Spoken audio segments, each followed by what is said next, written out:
इस देश की माटी, चंदन है इस देश की माटी, हर ग्राम है तपोभूमि, हर ग्राम है हर माला देवी की प्रतिमा, हर माला देवी की प्रतिमा, बच्चा बच्चा राम है, बच्चा बच्चा राम है, चंदन है इस देश की माटी, तपोभूमि हर ग्राम है, तपोभूमि हर ग्राम है, हर माला देवी की प्रतिमा, हर माला देवी की प्रतिमा, बच्चा बच्चा राम है, बच्चा बच्चा राम है, शरीर मंदिर सा पावन, हर शरीर मंदिर सा पावन, हर मानव उपकारी है, हर मानव उपकारी है, जहाँ सिंह बन गए खिलौने, जहाँ सिंह बन गए खिलौने, गाय जहाँ माँ प्यारी है, गाय जहाँ माँ प्यारी है, मेरा शंख बजाता, जहाँ सवेरा शंख बजाता, लोरी गाती शाम है, लोरी गाती शाम है, हर माला देवी की प्रतिमा, हर माला देवी की प्रतिमा, बच्चा बच्चा राम है, बच्चा बच्चा राम है,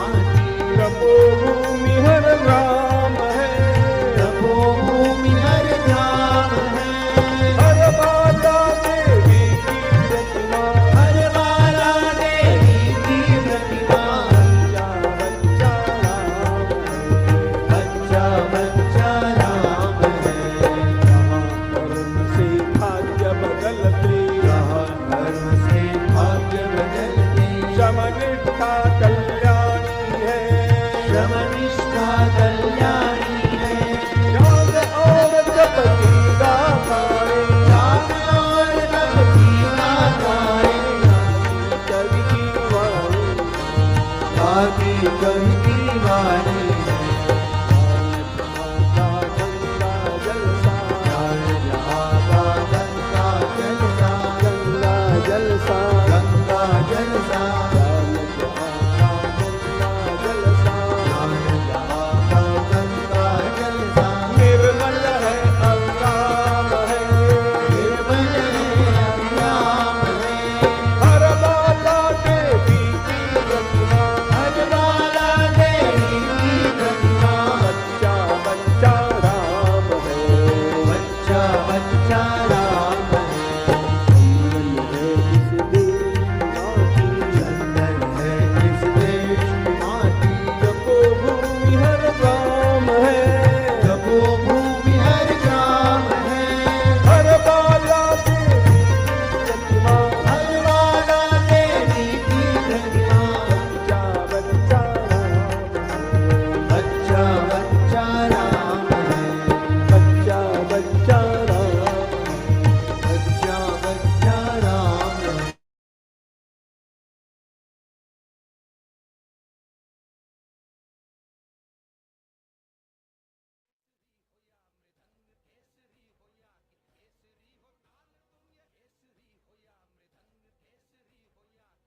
बने हम हिंद के योगी, धरेंगे ध्यान भारत का, बने हम हिंद के योगी, धरेंगे ध्यान भारत का, बने हम हिंद के योगी, धरेंगे ध्यान भारत का, बने हम हिंद के योगी, धरेंगे ध्यान भारत का, उठाकर धर्म का झंडा करे उत्थान भारत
कर संत की टोली करे हो खान भारत का।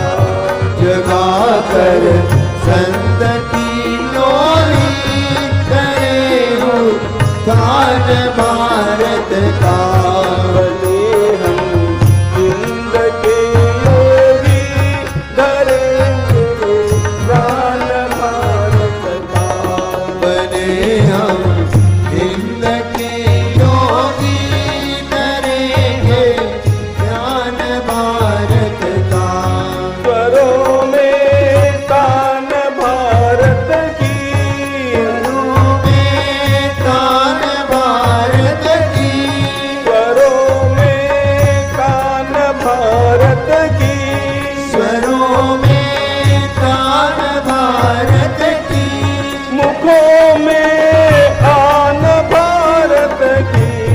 मठों में आन भारत की। नयन में मूर्ति भारत की। नसों में रक्त भारत का।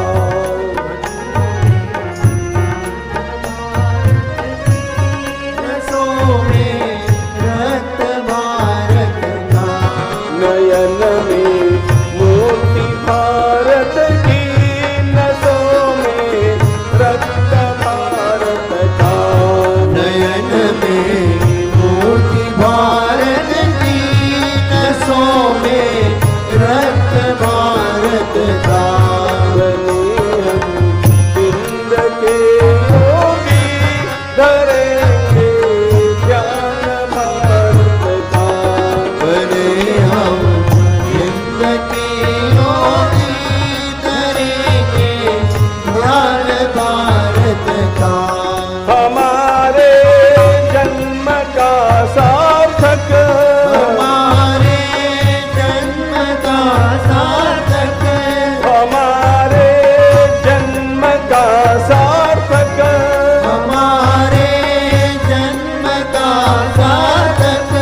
हमारे मोक्ष का कारण हमारे मोक्ष का कारण। हमारे स्वर्ग का साधन यही ओ खान भारत का। हमारे स्वर्ग का कारण यही दान भारत का। बने हम हिंद के योगी धरेंगे ज्ञान भारत का। बने हम हिंद के योगी धरेंगे ज्ञान भारत का। उठाकर धर्म का झंडा करे हो खान भारत का। उठाकर धर्म का झंडा करे दान भारत का। करे हो खान भारत का। करे उत्थान भारत का। करे हो खान भारत का। करे उत्थान भारत का।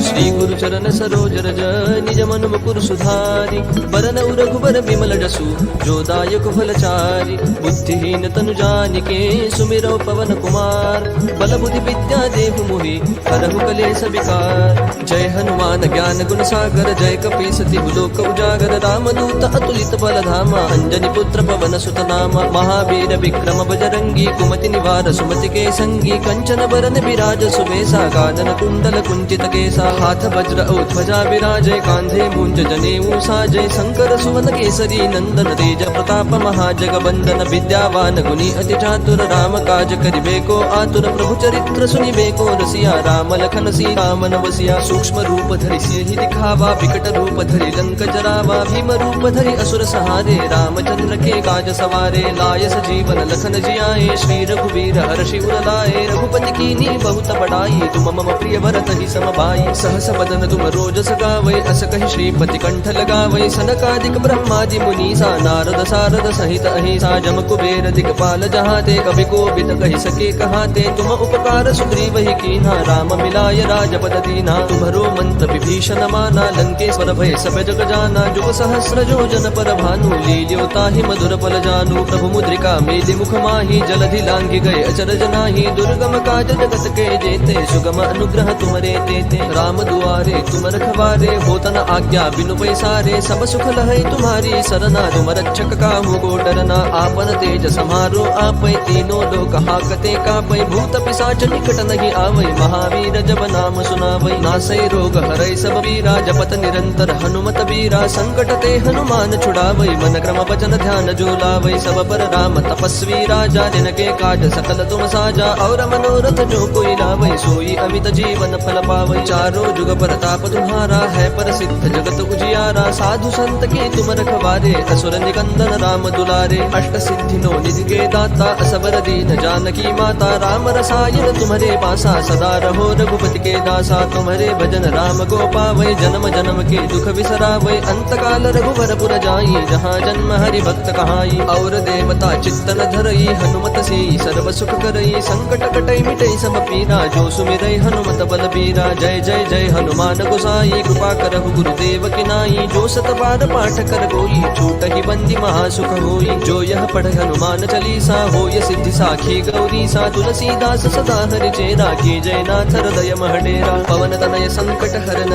मंगल मूर्ति रूप राम लखन सीता सहित हृदय बसहु सुर भूप सियावर रामचंद्र की जय पवन सुत हनुमान की जय।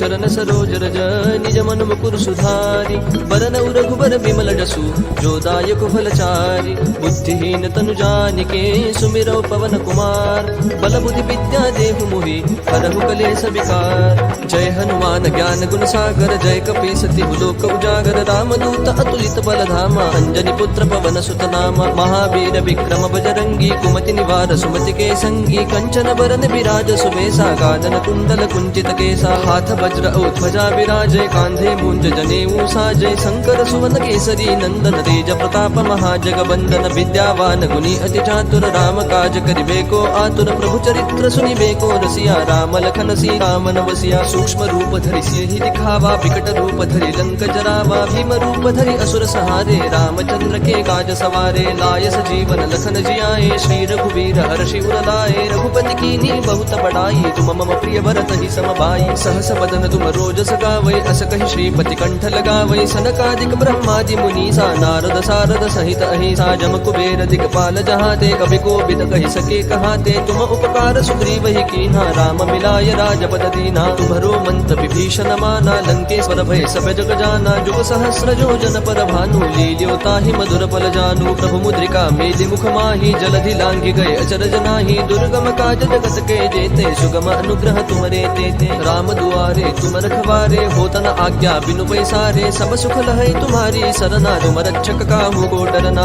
आपन तेज समारो आपै तीनों लोक हाकते कापै भूत पिशाच निकट नहीं आवै महावीर जब नाम सुनावै नासै रोग हरै सब वीरा जपत निरंतर हनुमत बीरा संकट ते हनुमान छुड़ावै मन क्रम वचन ध्यान जो लावै सब पर राम तपस्वी राजा जिनके काज सकल तुम साजा और मनोरथ जो कोई लावै सोई अमित जीवन फल पावै चारों जुग प्रताप तुम्हारा है प्रसिद्ध जगत उजियारा साधु संत के तुम रखवारे असुर निकंदन राम दुलारे अष्ट सिद्धि नो निधि के दाता असबर दीन जानकी माता राम रसायन तुम्हारे पासा सदा रहो रघुपति के दासा तुम्हारे भजन राम को पावै जन्म जन्म के दुख बिसरावै अंत काल रघुवर पुर जाई जहाँ जन्म हरि भक्त कहाई और देवता चित्तन धरई हनुमत से सर्व सुख करई संकट कटै मिटै सब पीरा जो सुमिरै हनुमत बल बीरा जय जय जय हनुमान गोसाई कृपा करहु गुरुदेव की नाई नाई, जो सत बार पाठ कर कोई, छूट ही बंदी महासुख होई। जो यह पढ़ हनुमान चालीसा, होय सिद्धि साखी गौरी सा। तुलसीदास सदा हरि चेरा, की जय नाथ हृदय महडेरा। पवन तनय संकट हरन,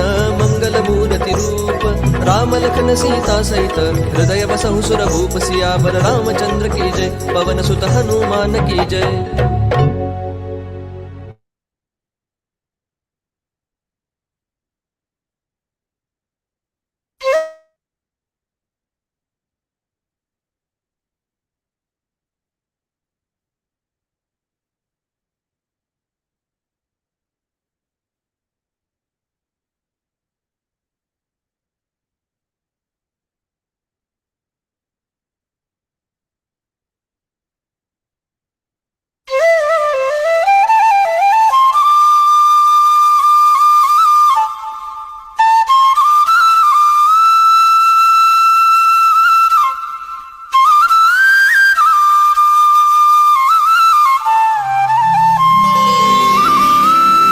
योगेशं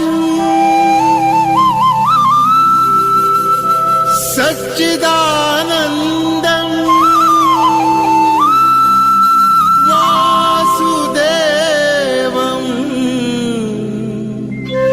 व्रजप्रियं धर्मसंस्थापकं वीरम् कृष्णं वन्दे जगद्गुरुम्।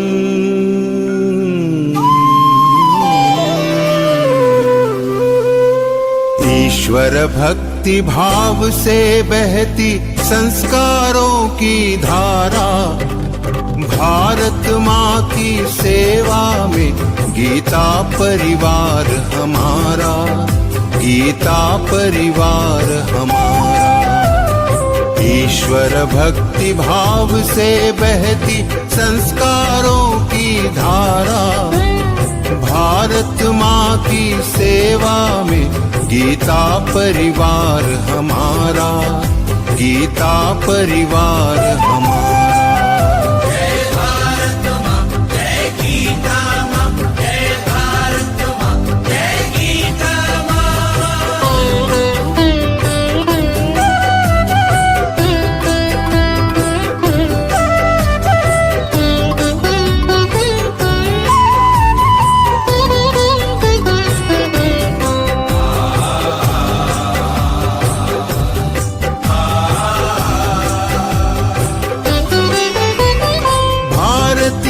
संस्कृति का वैभव जग में सबसे न्यारा। जय भारत माँ, जय गीता माँ, जय भारत माँ, जय गीता माँ। भारतीय संस्कृति का वैभव जग में सबसे न्यारा। ज्ञान और विज्ञान यहीं से सबने पाया सारा, सबने पाया सारा।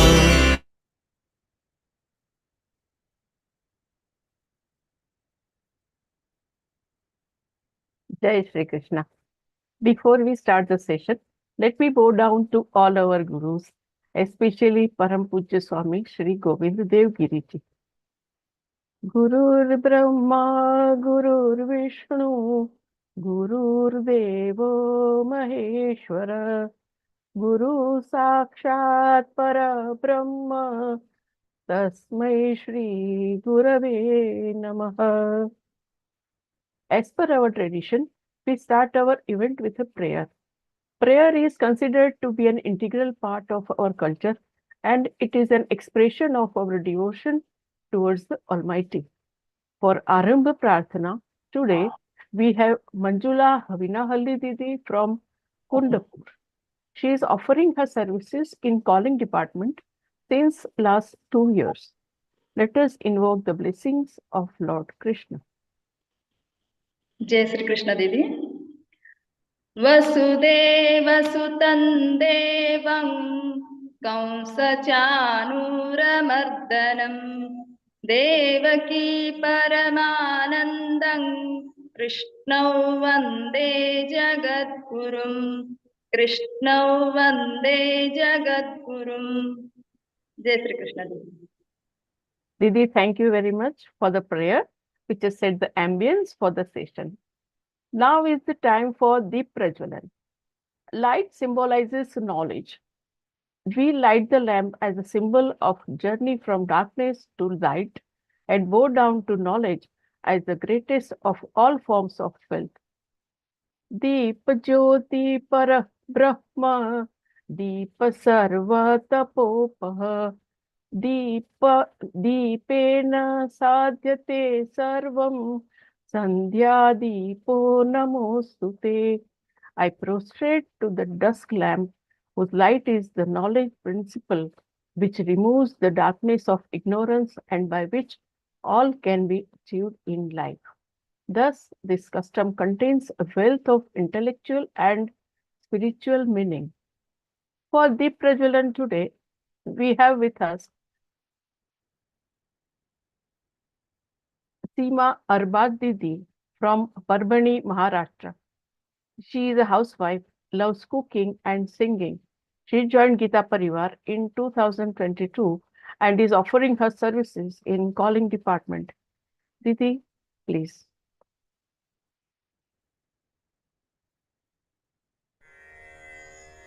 निषिद्धैरप्येभिर्लुलितमकरन्दो मधुकरैः करैरिन्दोरन्तश्छुरित इव सम्भिन्नमुकुलः विधत्तां सिद्धिन्नो नयनसुभगामस्य सदसः प्रकीर्णः पुष्पाणां हरिचरणयोरञ्जलिरयम्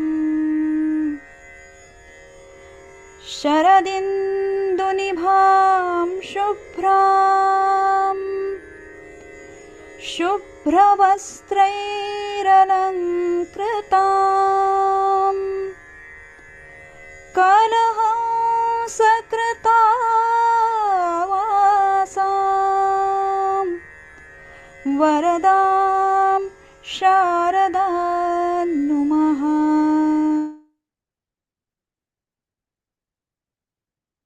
Thank you very much, Didi, for adding your bit to this Gyan Yagya. On the eve of multiple festivals across the country, it gives me immense pleasure and pride to welcome all the sadhaks who have joined Gita Parivar for learning to recite Bhagavad Gita flawlessly in pure Sanskrit. Let me at the outset congratulate you all for onboarding this journey. Week after week, the interpretation sessions on the shlokas you learn that week would also enlighten you with the deeper meaning of Gita. Today's session is on the first half of 12th chapter named Bhakti Yoga. Before we start the most awaited session, please allow me to make a very important announcement. Amrit Bhakti Mahotsav is scheduled to be celebrated at Pune from 4th to 11th February 2024 on the occasion of 35th birthday of our Param Pujya Swamiji, Shri Govinda Dev Giriji Maharaj.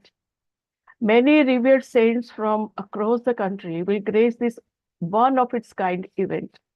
Nearly 10,000 Gita lovers will join the Parayan and other special programs.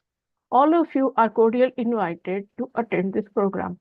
For more information, you are requested to please check geetabhakti.com site, geetabhakti.com. I would like to inform all the participants that you may ask questions once the session is over.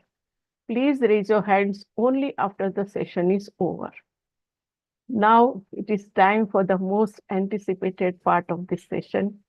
Our speaker for the day is Gita Pravina, Gita Vrati, Rupal Shukla Didi.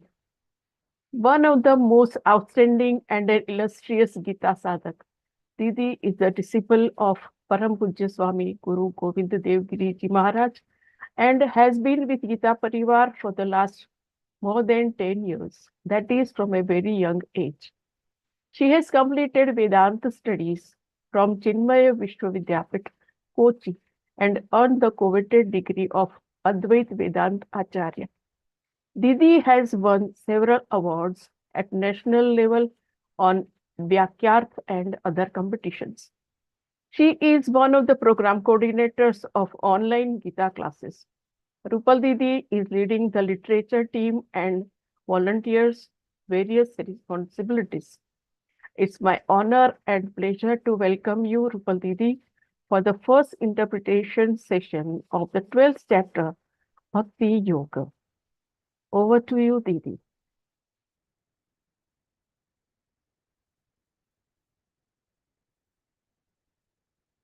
Jai Shri Krishna, everyone. Let's begin with the prayer. Sada Shiva Samarambham Vyasa Shankara Madhyamam Asmadacharya Paryantam Vande Guru Paramparam Vande Guru Paramparam. Jai Shri Krishna. Pranams to all my gurus from whom I have learned everything, the Gita, how to recite, how to understand the meaning, everything I have learned from them. So first, pranams to them.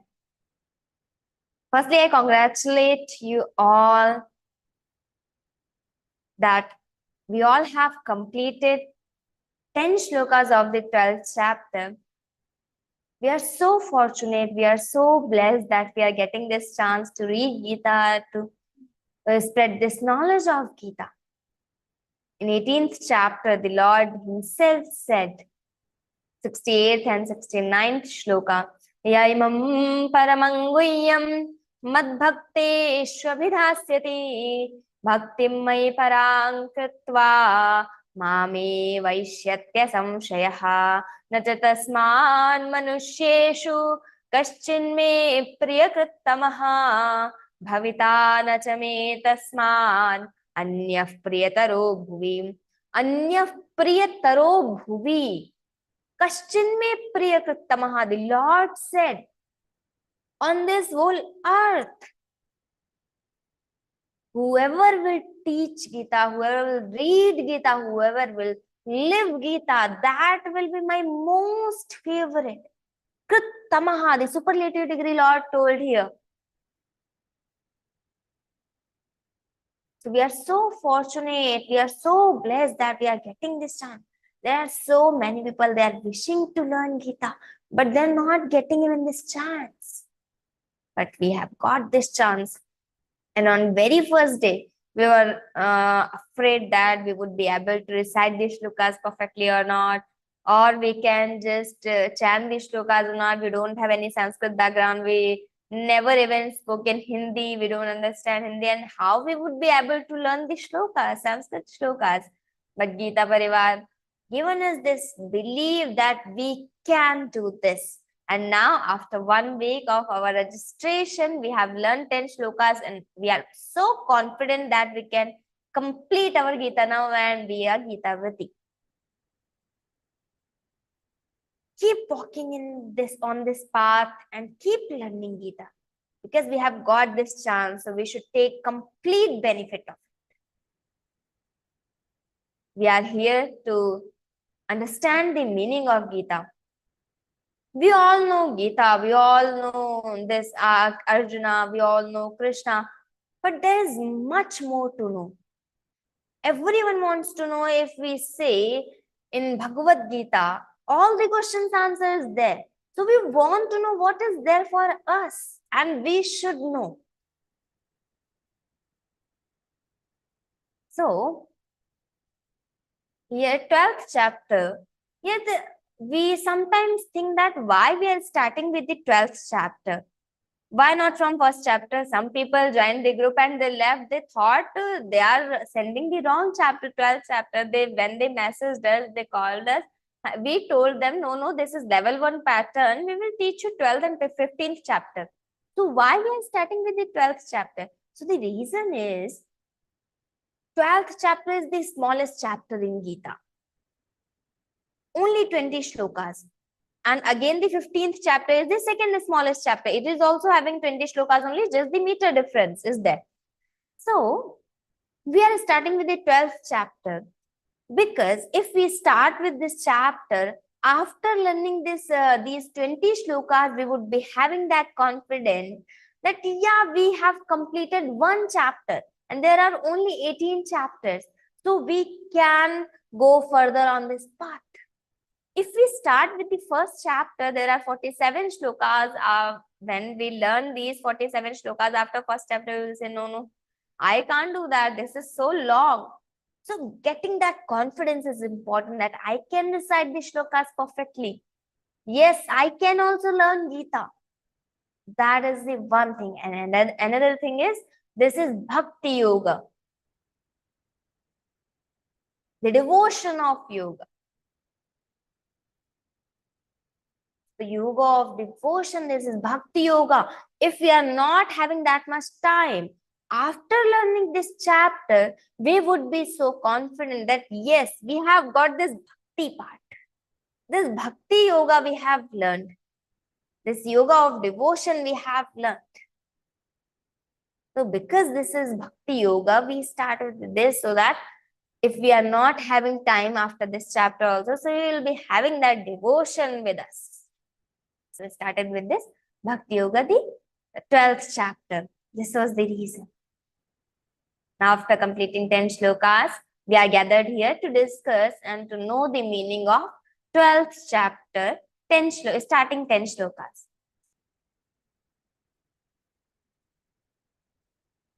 Now, whenever we start something, whenever we start reading our scriptures or anything, this is our Indian culture, that there is one nyaya in our scriptures, ghatita buddhim prati ghataka jnanam karanam. What does it mean? It means if we want to understand something, we should know the components first. If I say the table is round, so how we would be able to know that what is table is round this sentence means? So if we know what does the table mean, what is the meaning of table, and again what is the meaning of round, and why the is there. So if we know the meaning of all these three words, we would be able to catch the meaning of this sentence. So ghatita buddhim prati ghataka jnanam. Ghatita buddhi means I have understood that. So ghatita buddhi means ghataka jnanam karanam, the components knowledge. So here also, when we are going to discuss, when we are going to know the meaning of 12th chapter, we should know the components first. So what are the components here? We all know that this Bhagavad-Gītā is the talk between Krishna and Arjuna. So here there are three components. First is Arjuna. Second is Gita. And third is Lord Krishna, we all know. We already know all these three personalities and the Gita also, but still, there are some points we should know. Sorry. So there are some points we should be aware of that. Some hidden points might be, you must be knowing that, but still, we can revise that. Revision is always better. So first we will start with Arjuna. Who is Arjuna? Whenever we get this name Arjuna, whenever we start thinking about Arjuna, we always think that Arjuna must be in his late 30s, having sweat on his forehead and so tense, so depressed, and he's like in depression, so stressed that I don't want to fight Krishna. I'm not gonna fight. He sat on the chariot. So we are thinking that Arjuna is like us. He is also stressed like us. He is also depressed like us, as we do. He is having sweat on his forehead as we do. So we are thinking Arjuna is like us. But the reality is Arjuna is not like us.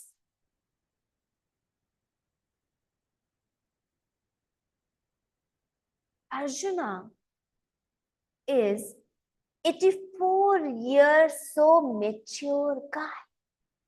84-year-old, not in his late 30s. Arjuna never got defeated by anyone in his life. He won over thousands of battles. He even made satisfied Lord Shiva in Malla Yuddha. Malla Yuddha is wrestling. He satisfied Lord Shiva. He couldn't defeat him because he was Lord also. So he couldn't defeat, but still he satisfied him. Arjuna accepted curse from Urvashi, but he didn't accept her. That is a different story. We're not gonna deep into that. But he accepted that curse and became Brahmanala at the time of Agyatavasa. But never left his dharma, never give up his dharma. All the Pandavas spent 13 years in exile, but Arjuna spent 10 years more because he was following the dharma. Never give up the dharma. Arjuna got the name Gudakesha. What is the Gudakesha? Gudakesha means who has won over his sleep. And not by any Vardhana or something. He did so much tapas for that. Actually, he wanted divine weapons from the lords, Divyastras. So, he wanted to do tapas. And whenever he feels sleepy, that sleep disturbs his tapas. So, what he does, okay, now I'm not going to sleep. I will win over my sleep. So, he just selected one tree at the bank of the river. And that tree's branch was going in that river. So, that was the situation. What he used to do for 6 months, he repeated that cycle. He used to go and sitting on that branch. Whenever he feels sleepy, he falls down. Again, he goes back and sitting on that branch. And whenever he falls down, again he falls in that river. Again, he goes back, sitting on that branch, again feeling sleepy, again falling down. So this was happening. But after 6 months, Arjuna won over his sleep.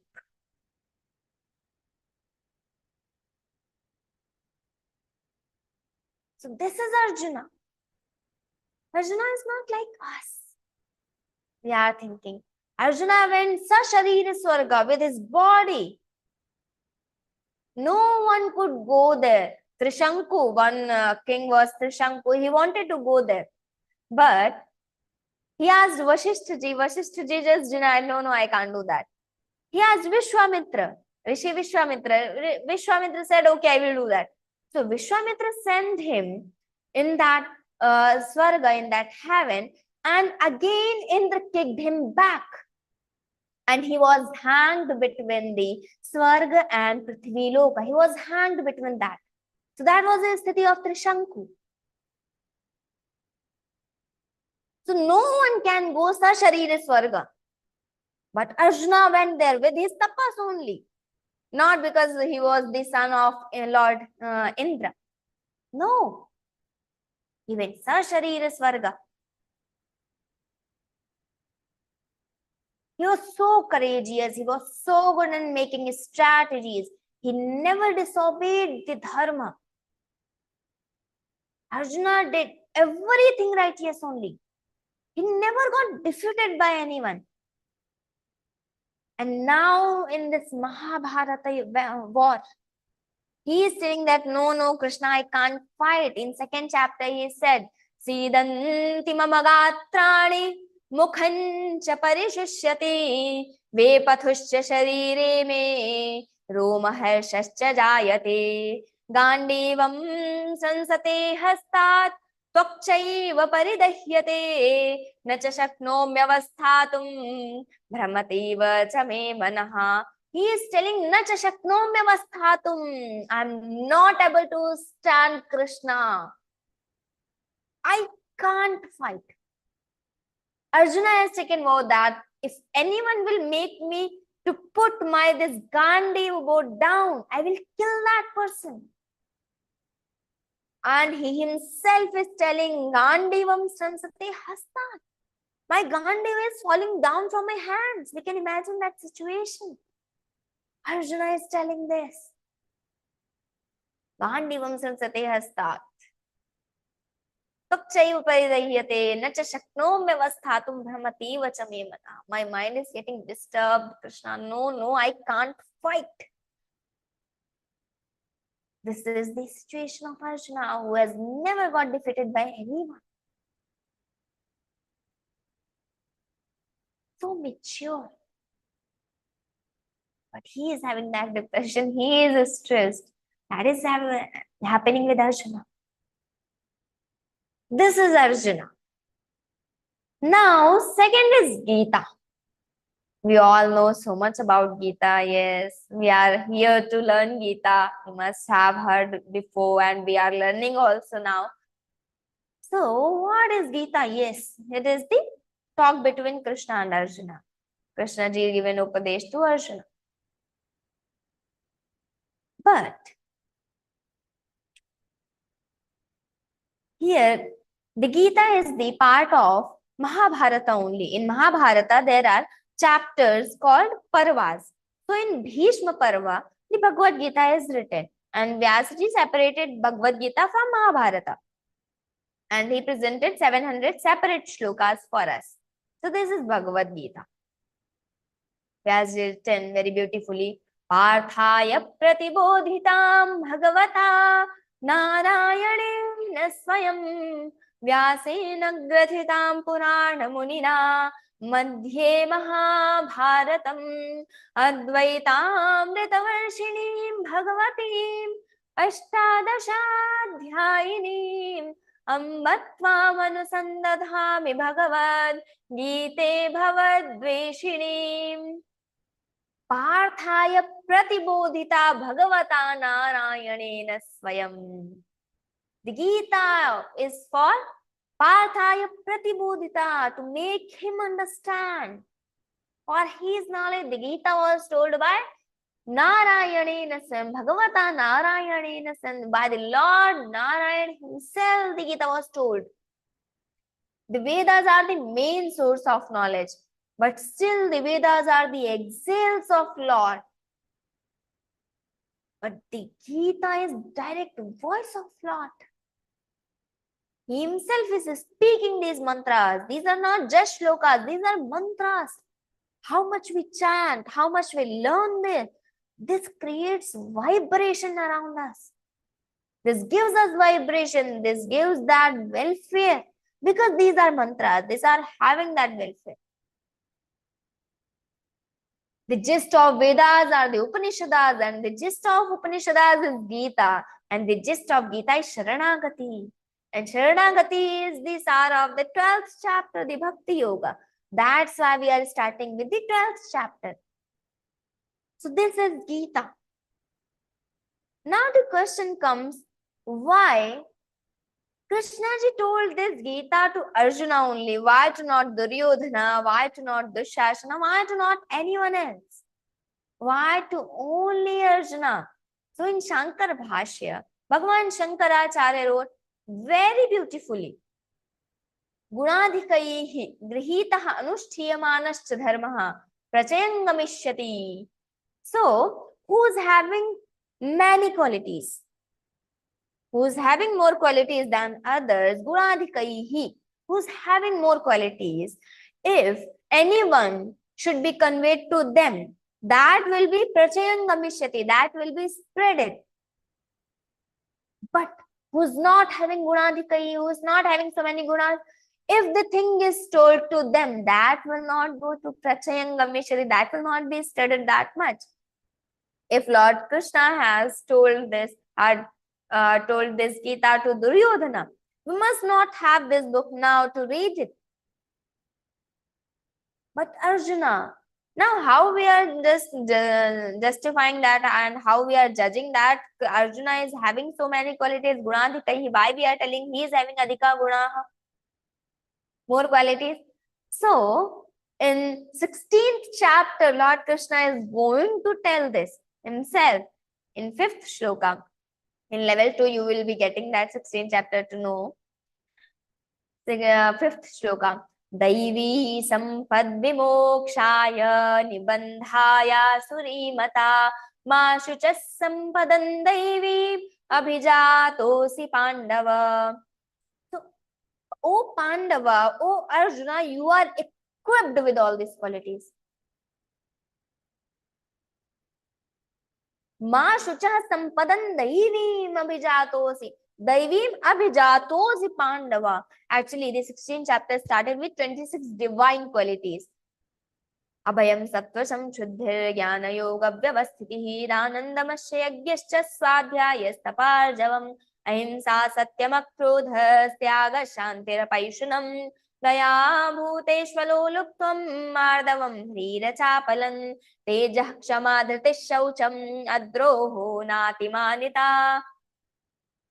Till here 26 qualities bhavanti sampadan daivim abhijatasya bharata.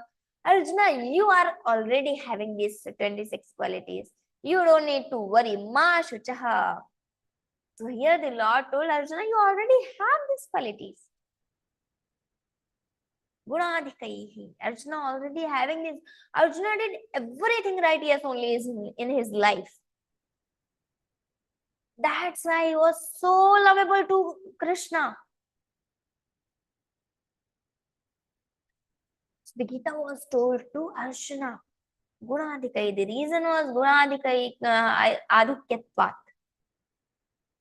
He was having more qualities. This was the reason Arjuna got this knowledge, and making Arjuna Nimitta, Lord given this knowledge to us. So the Gita is the gist of Upanishads. This teeny tiny granth, only 700 shlokas, having all the answers of this entire word. Whenever we want to search, we can just open Gita and we can find our answer. If we have that belief, we will get that, surely. So many great saints, so many scholars, whatever they found in Gita. If we have studied everything but not Gita, it's not done. But if we have studied Gita but not anything else, that is done. That's fine, because Gita is having everything. So just read Gita. We are not having so many years to read Vedas, to read Upanishads. That will take longer time. But if we read Gita, we know the Gita, we have got all the gist of all these scriptures. Gist of gists. There are 1800 authentic commentaries written over Gita. 1800, I'm not talking about translations. Bible is spread all over the world, but it is having 1300 translations, not commentaries. But Gita is having 1800 commentaries and authentic commentaries. If we count the number, not only authentic, so the number is of commentaries in lakhs. How many lakh people have written? So 1800 is the authentic commentaries. Whoever we talk about, Mahatma Gandhi, Vinoba Bhave Balagangadhar Tilak, Einstein, Shankaracharya Bhagwan, anyone we talk about, whatever they found best, they found in Gita. Gandhiji used to say, Gita Mata. Gita is my mother. So this is Gita, having 700 shlokas. Now, the Krishna. We all know Krishna very well. Actually, we know everyone. But yes, one point just I would like to tell about Krishna ji, Lord Krishna. We all know that he accepted the charioteer's role for Arjuna in this Mahabharata war. He was a charioteer for Arjuna's chariot. So, Arjuna asked him in first chapter, Senayor Bhayor Madhye Ratham Sthapayamechyuta. He just instructed him, hey Achyuta, just take my chariot in between both the armies, so that I can see the opposite army also and I can see my army also. How much they have done the preparations and who is there, who is in my side, who is in the opposite side. Just ask, Senayo Ubhayo Madhye Ratham Sthapayamechyuta. He asked Krishna. But here, what Krishna ji did, He didn't stop the chariot in front of Duryodhana and Dushasana. Arjuna was so eager to kill them. He was so angry on them, though. I will go and I will kill them. I will just take the revenge of Draupadi's insult. He was eager to kill them. But Krishna didn't do that. What Krishna did? Krishna took the chariot and stopped in front of Dronacharya and Bhishma Pitamaha. He stopped the chariot in front of them. Why he did so? Because they wanted to give this Gita Jnana for us. What's the connection? He stopped the chariot or whatever he did. Sorry. What is the connection there? So, Arjuna loves them so much. Arjuna is so lovable to everyone, each and everyone. Krishna loves Arjuna so much. Bhishma Pitamaha loves Arjuna so much. Dronacharya loves Arjuna so much. So now, why they are fighting from the Kaurava Paksh? Why not from the Pandavas? Because they were bounded from some pledge or they had taken the some pratigya. So they will fight from Hastinapura only. So they can't go in Pandava's side. Even they knew they were right. So Arjuna loves them. When he sees Bhishma Pitamaha in front of him, Dronacharya is in front of him, his guru. Now what to do? I can't just use bow on them. I can't kill them. He got no, I can't fight. Now mukhancha parishishyati vepathusya sharire me roma harshasya jayate. We think our situation, if our family is in front of us and we love them so much, how we can do that? Arjuna was also so depressed. No, I can't do that. So difficult for me. But Krishna ji did all the operation there and he told the 700 Shloki Gita. So he stopped the chariot in front of Dronacharya and Bhishma Pitamaha. When all the Pandavas and Kauravas had completed their studies, they needed to present that in front of all the members of that meeting. So everyone went there. Everyone was going and introducing themselves and just presenting what they have learned. So everyone gave a long introduction. I am Duryodhana. I am the king of this great kingdom Hastinapura. I am the son of the king Dhritarashtra. And like this long Mahavira, Mahabalashali, like this. They were telling long introduction. Everyone. But when Arjuna went there, what Arjuna told? I am Arjuna, the disciple of Dronacharya, going to present what I have learned. Everyone was looking at him. Everyone was waiting. He must say something else. But he just started. Oh, then Dhritarashtra stopped him. Wait, Arjuna. Don't you have any other identity? Dhritarashtra asked him. But Arjuna said, when I am going to present my Vidya, I just have one identity. Who is my guru? From whom I have learned this. I have only one identity.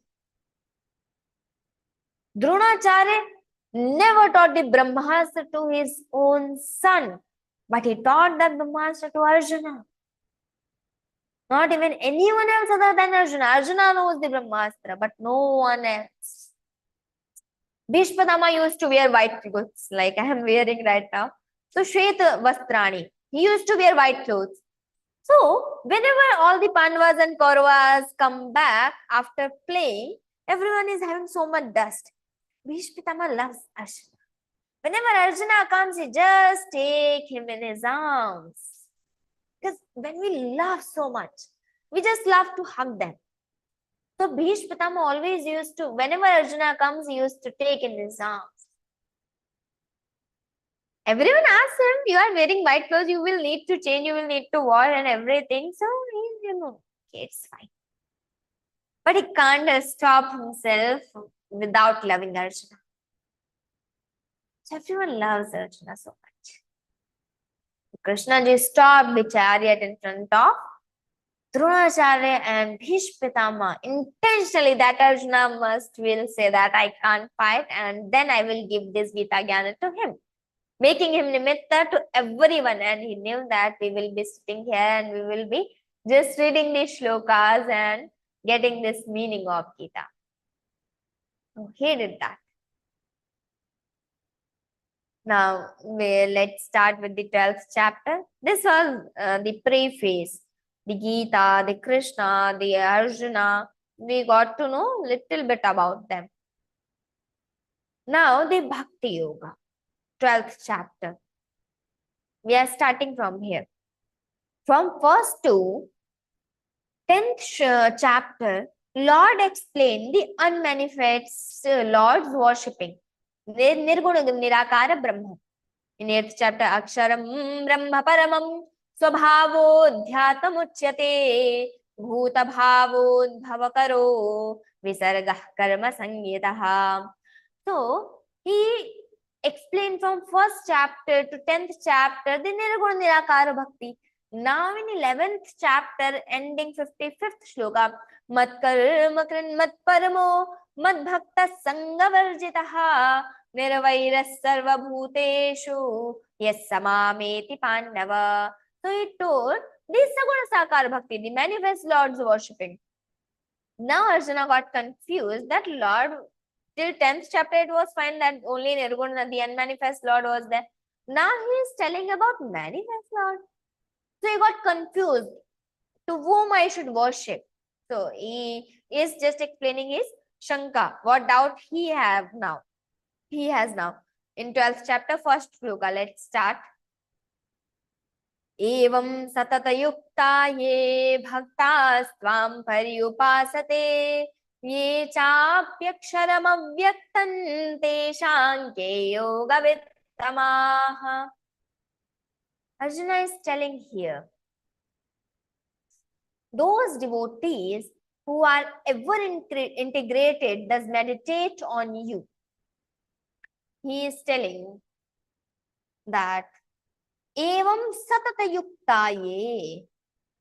O Lord, O Krishna, the person who's ever integrated with you, satata yuktaha, always connected to you. Not I'm just right now I'm thinking of Lord, but at next moment I will be forgetting him. No, not like that. Satata yukta. Here he told. So who are ever integrated with you and thus they worship you. Bhaktaha tvam paryupasate. They worship you paryupasate. Ye chapi aksharam avyaktam paryupasate. We will just connect that word here also. So who worship this akshara Brahma? Avyakta Brahma. So what about them? Who is the better knower of the yoga here? Who is better? He is asking, his question is. But be careful. This question is not about the Lord. That unmanifest Lord is best or the manifest Lord is best. Because we are not having that. We are just having limited mind. We can't think of that which Lord is best. No. Unmanifest is best or the manifest is best. No. We can't think that. He is confused between the ways, because we have both the ways. Bhakti Marga is also there to reach to the God, and the Jnana Marga is also there to reach to the God. Now, why we want to reach to the God? What is the need there? We are just enjoying our life. We are living here and we are coming on this earth. We are having the bungalow also, car also, wife also. We are just enjoying our life. What is the need to get that happiness? Actually, our ultimate goal is to get happiness only. Why we all are doing all this? Why we are doing job to get money? Why we are getting money? Whatever we want to do, we will be doing that. And we will be getting happiness only. For happiness, I am doing everything. All the studies, marriage, and the children, the money, everything we are doing for happiness only. In 15th chapter, the Lord said, Mamaivamsho jiva loke jiva bhuta sanatanaha manashasthani indriyani prakriti sthani karshati. So in 15th chapter, the Lord said Mamaivamsho jiva loke. My portion only living on this earth. Being jiva bhutaha. Being jiva. Being this human body, this human. Lord is telling you are my portion. So we ultimately know that we are the portion of Lord only. And we want happiness. That is one aspect of life. Getting happiness. Okay, our life is dependent on that, getting happiness. So, our Swarupa, our real Swarupa, that oneself, the Lakshana of that, the characteristic of that oneself is Satchidananda Rupa, Ananda Rupa. Our self is just that Ananda Swarupa only, complete ultimate happiness. So if we want to get happiness only, so for all the time, why to just struggle for all the life? Try to and strive to get that Lord. Start walking on that path. You see, you can just differentiate between two person. One is worshipping and one is not worshipping. Who's worshipping, their mind will be so calm. They will be having so peace. Because how much we are near to the Lord, because they are having that Ananda Swarupa, I mean, that will be reflected in me also. I will be happy. So how much we walk on that spiritual path, how much we start reading Gita, how much we start getting that Lord and meditating that Lord, we start being happy automatically. How it happens? Because if there is bulb, if there is light, I will go near to the light, I will be shining. That light will reflect on my face. The same principle applies here. The Lord is Satchidananda Swarupa. How much I go near to that, that happiness will be reflecting in me. I will be happy. So ultimately, I want happiness only. So try to get that unbreakable happiness. By that kshanik, that momental happiness, that will be destroyed. But this is not going to destroy. So here Arjuna just put his doubt, that I am having that doubt that which way is better? Who is the better knower of the yoga? The Saguna Sakara Bhakta or the Nirguna Nirakara devotee? What is best? Manifest worshipping or unmanifest worshipping? So Lord Krishna now going to speak. For long this was awaited and we were wishing what Krishna ji will say here, because he explained both the ways. So in second shloka, he is telling,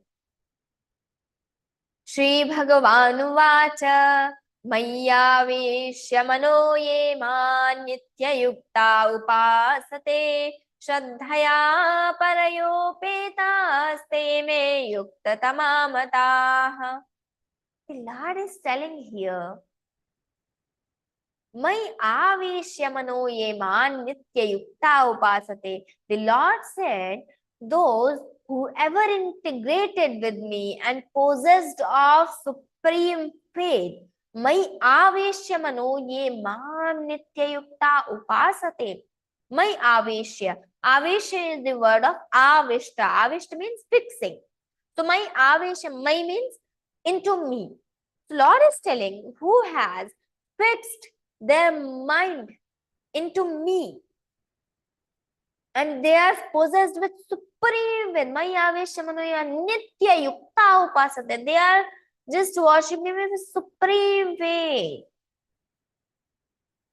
Maya Veshamanoye man Nitya Yukta Upasate. Upasate means worshipping, and Nitya Yukta ever integrated. We are always connected, always worshipping that Lord. Not every time in 24 hours I'm how much I can. That will be done by me only. So Nitya Yukta Upasate. Shraddhaya.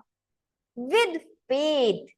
Not I'm sitting there and I'm just worshipping the Lord because my mother told me and I'm worshipping. I don't have any feeling for the Lord. But yeah, I'm told to do this. That is also good. You don't think that that is not good. That is also good. Doing something is better than nothing. I will be doing that. After some time, the bhakti will start coming into me. If I don't get that feel for the Lord, but still I am told to sit and do worshipping, yes, it's totally good. It's totally fine. Because when we will be sitting there, we will be seeing that Swarupa, we will be getting that happy. We can just experience that. So that is also good. But Nitya Yukta Upasate Shraddhaya, having that faith. These are the Bhakta Lakshanas. Who's Bhakta? Who's having Shraddha? Shraddhaya Parayoho. Petaha. Paraya, with Paraya Shraddha, with supreme faith.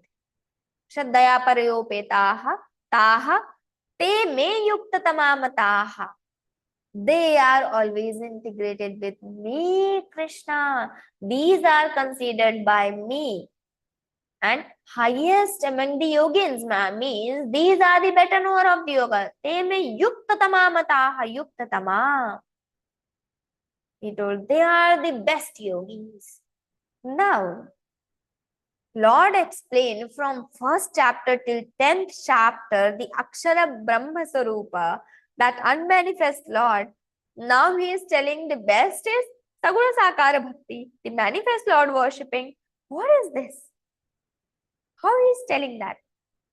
So we'll just take one example. If I ask some children to just calculate 3 plus 3, okay. If I ask some elder person, okay, they will be calculating, yeah, 3, 3, 6, it's very easy, okay. Some children who just have started studying, one will be counting with fingers, 1, 2, 3, then again 1, 2, 3, then 1, 2, 3, 4, 5, 6. We will count with fingers. One person will be taking pen and that putting that lines 1, 2, 3, 1, 2, 3, total cutting 1, 2, 3, 4, 5, 6. Total 6 lines. Total is 6.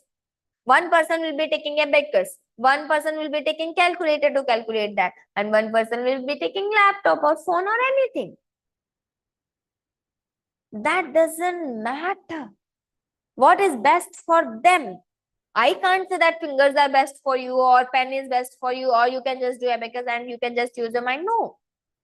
It depends on what is for them. Where they are comfortable. What is easy for them. What is easy and where they are comfortable. They can easily do that. That is the best for them. So Lord also told here, this is Saguna Sakara Bhakti is best for you. Why? Not because it is giving more fruits, but Lord is so merciful. He always take care of us. He's saying this is best because this is easy. If we want to do this, we can do this easily. But if you want to do that manifest worship, that will be difficult for us. Lord will tell in further shlokas. So he is telling, this is easy, that's why this is good. So now what about the Nirguna Nirakara Bhaktas? Because this is possible, that's why this was described. And now what about them if it is easy and it is best? And so everyone will start doing this only. What about them who are worshipping that Akshara Avyakta Brahma? Telling, wait, you just listen, I'm going to tell you. So from third shloka, he is going to explain those people. Yes. Ye tvaksharamanirdesyam avyaktam paryupasate sarvatra gamachintyancha kutasthamchalan dhruvam. Here, the Lord is explaining that Akshara Swarupa. Ye tu Aksharam. Now, to whom we should call the Nirguna Nirakara. So, he is telling some characteristics. Aksharam. Which Akshara means which is always decreasing. That is Akshara. And which will never be destroyed. That is Akshara. So, ye tu Aksharam. Akshara Brahma. Second is Anirdeshyam. Anirdeshya means, nirdesha means indicating something. Anirdeshya means I can't indicate that. I can't show that. If someone asks that, who is Brahman? Who is Nirguna Nirakara Brahma? What is this Nirguna Nirakara Brahma? So how I will tell them? No, I can't tell. I can't tell them that Brahman is like this, Brahman is like this. If someone asks that, how is this that book, Panchapadika book or any book? So I will just show them that cover looks like similar to this book. That will be having this heavy book and red color. So I will be indicating something. But if I want to tell how is the Brahma, I can't. Anirdeshyam, I can't indicate about that. Anirdeshyam. Avyaktam. In Upanishads, there is one definition for avyakta. Avyakta means which is not visible. I can't describe it. Vyakta is I can describe it. My watch is visible, my badge is visible, my specs are visible. So everything is visible. So this is vyakta. But avyakta, which is not visible, I can't describe that. Avyaktam. So in Upanishads there is one definition. Yat chakshusha na pashyati, yena chakshumshi pashyati, tadeva brahmatvam vidhi, nedam yadidam upasate. Yat chakshusha na pashyati, that can't be seen through our eyes. But yena chakshumshi pashyati, but our eyes get the power from that only to see everything. My ear is getting power from that Brahman to hear everything, to listen everything. My eyes are getting power. My body is getting, everything is getting that power from that Nirguna Nirakara only, that unmanifest, that Almighty. So I can't describe it. Yet chakshusha na pasya, that can't be seen, but my eyes get power to see everything from that only. Yena chakshumshi pashyati. Tadeva brahmatvam vidhi. You understand? That is only Brahma. Nedam yadidam upasati. So that is Brahma. Definition there. Nirguna Nirakara Brahma. So avyaktam pariupasati. Sarvatra gamachintyancha kutasthamachalendruvam. Sarvatra gama. That is omnipresent. That is everywhere. If anyone asks, where is the sky? So sky is everywhere. Because sky is just nearest to the Brahman. I will tell this hierarchy also and these sequences also in further explanation sessions of this Gita. That will be discussed later also. So I am not going so deep because that will make some difficulty to understand everything. So we will be taking Upanishads and we will be taking Gita, all the meanings. So we will be making it easy and we will be going in these steps further. So this is Sarvatragama. This is omnipresent. This is present everywhere in each kana. When Hiranyakashipu asked, your Lord is in this pillar also? Yes. Prahlad said, yes, he is. Okay. So he took his gada and he just put over there. Oh, Narsingha Bhagavan came there. Narsingha Bhagavan ki jai. So, Lord is everywhere, in each kana, in each point. Lord is everywhere. Sarvatra gama. Achintyam. We all know this fact that we can just imagine the things we have seen before.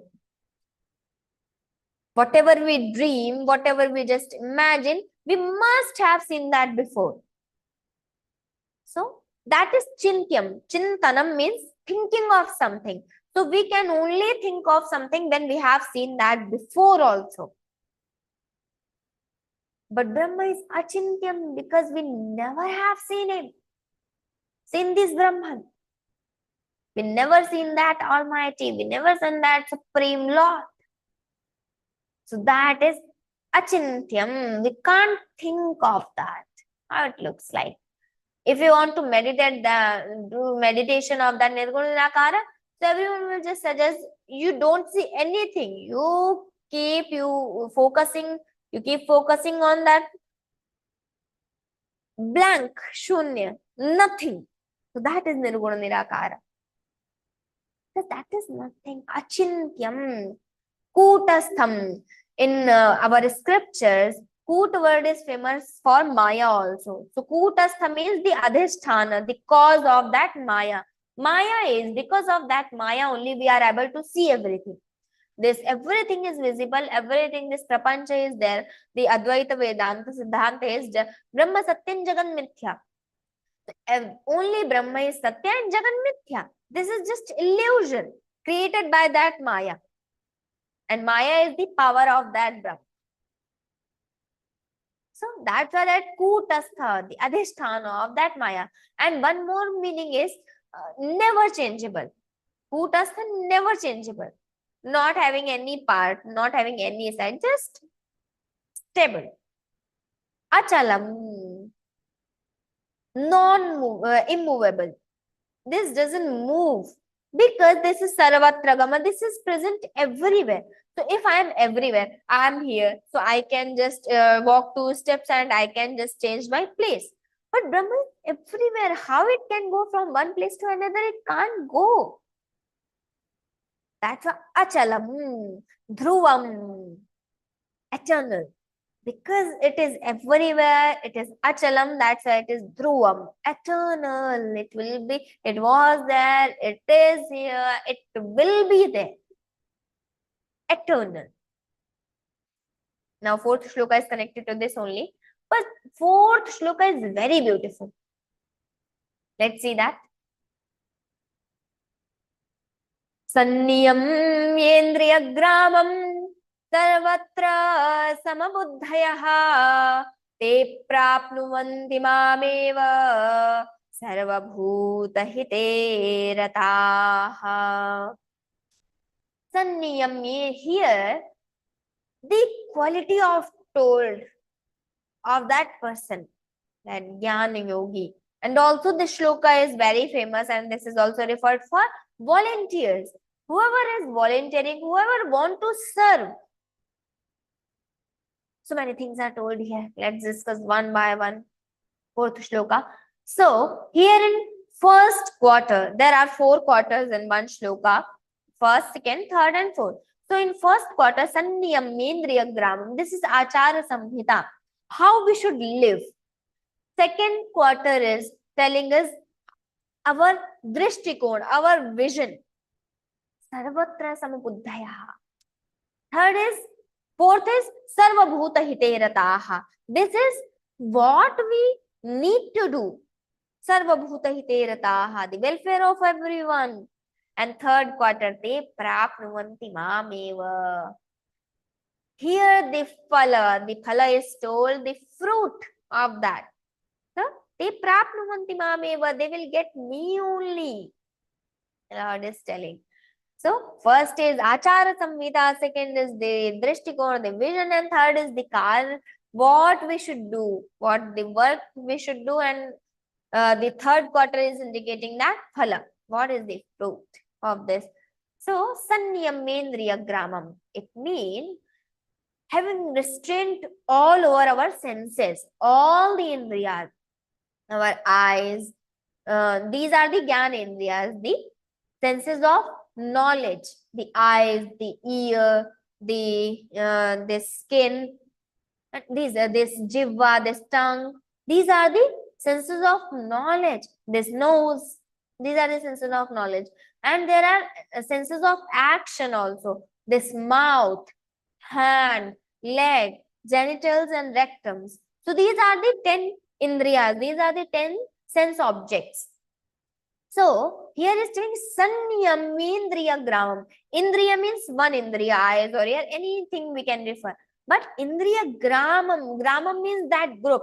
So in Sanniyam Indriya Gramam, having control over all these indriyas.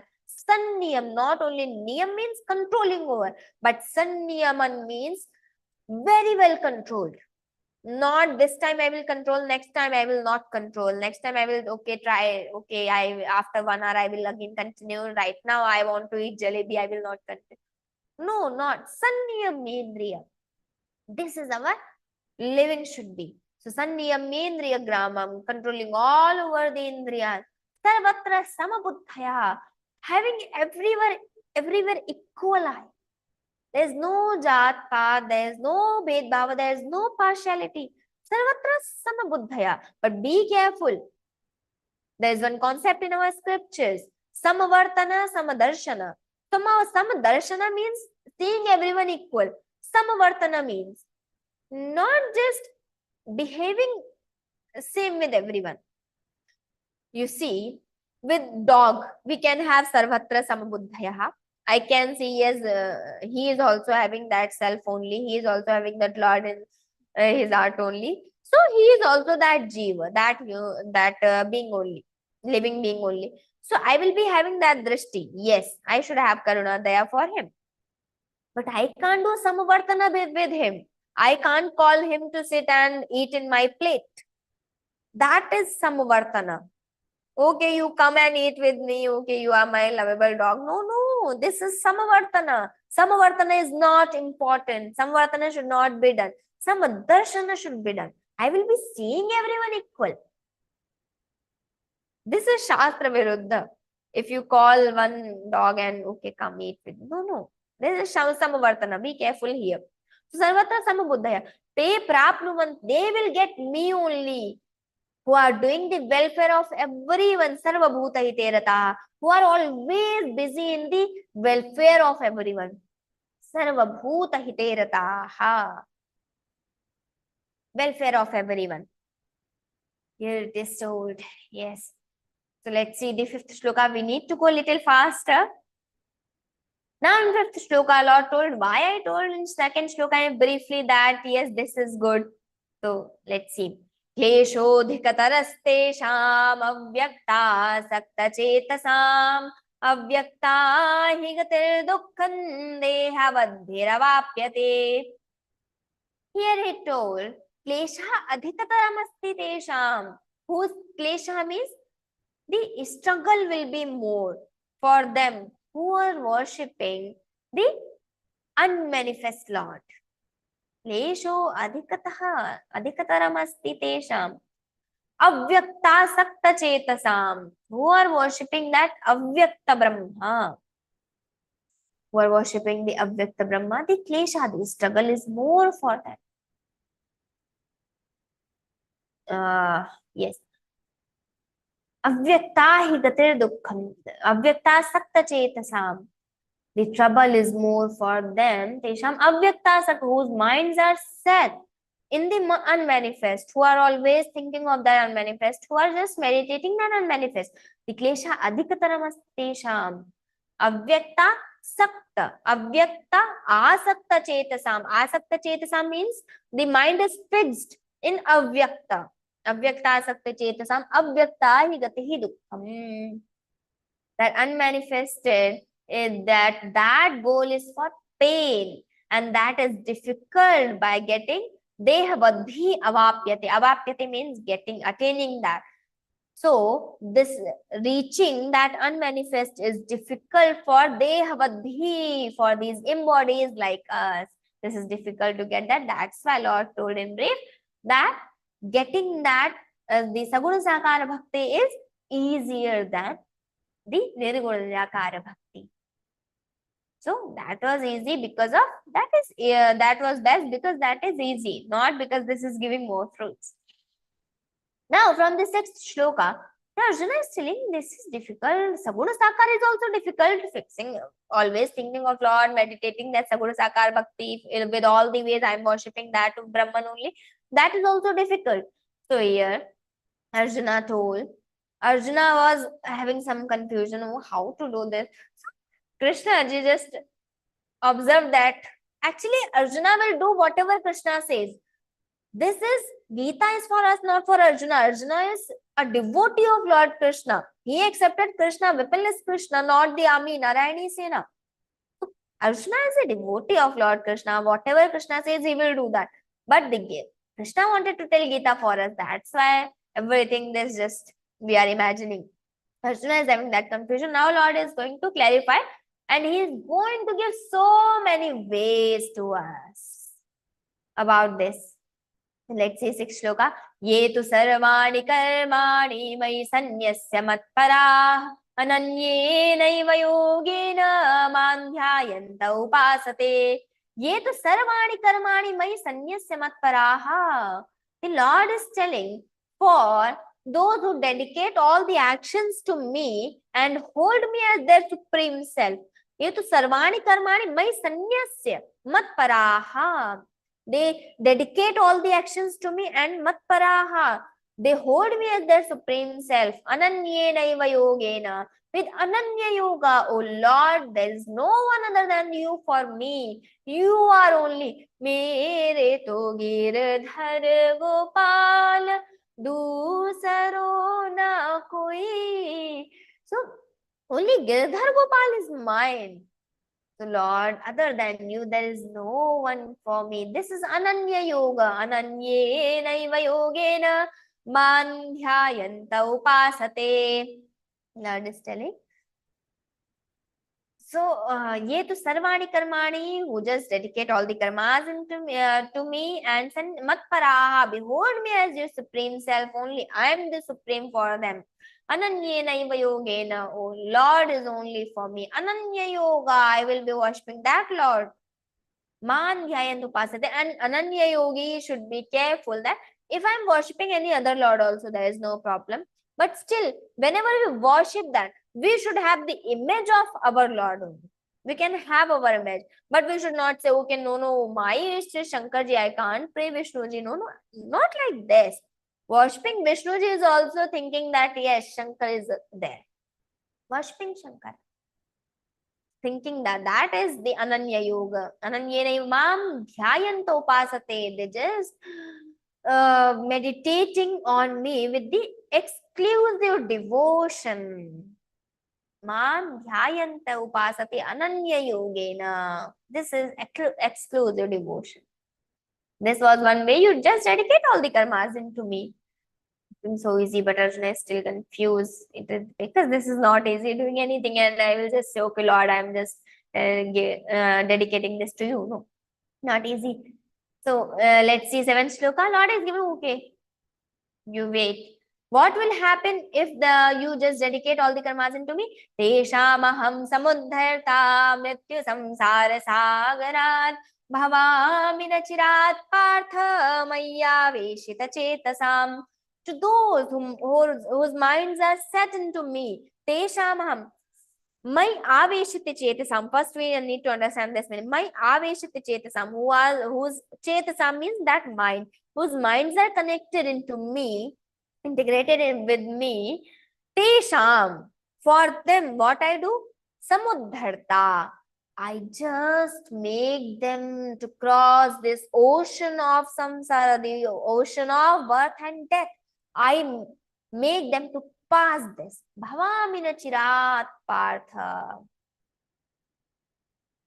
I just make them to pass this ocean of samsara. I become that the person, and I will take them in my boat, and I will make them to pass this river, pass this ocean. Lord is telling, if you dedicate all the karmas, but okay, difficult. Now Arjuna is still confused. This is so tough. Krishna ji is telling another option. Mayeva manadhatsva may buddhin niveshaya nivasishyasi mayeva ataurdhanna samshayaha. Okay, may aveshya manoyemam. Whatever we think with the buddhi. Whatever if we love anyone, we love with that mana, with that mind. Lord is telling, whatever you think only me. If you want to love someone, you love only me. That's why he's telling mana and buddhi both. Mayeva mana dhatsva may buddhin niveshaya nivasishyasi mayeva ata urdhvanna samshaya. There is no doubt, Arjuna. If you just dedicate all, you just fix your mind and your buddhi both into me. If you fix both mind and buddhi, your intellect, if you set your mind, then nivasishyasi mayeva urdhvanna samshayaha. They will get me only. There is no doubt, Arjuna.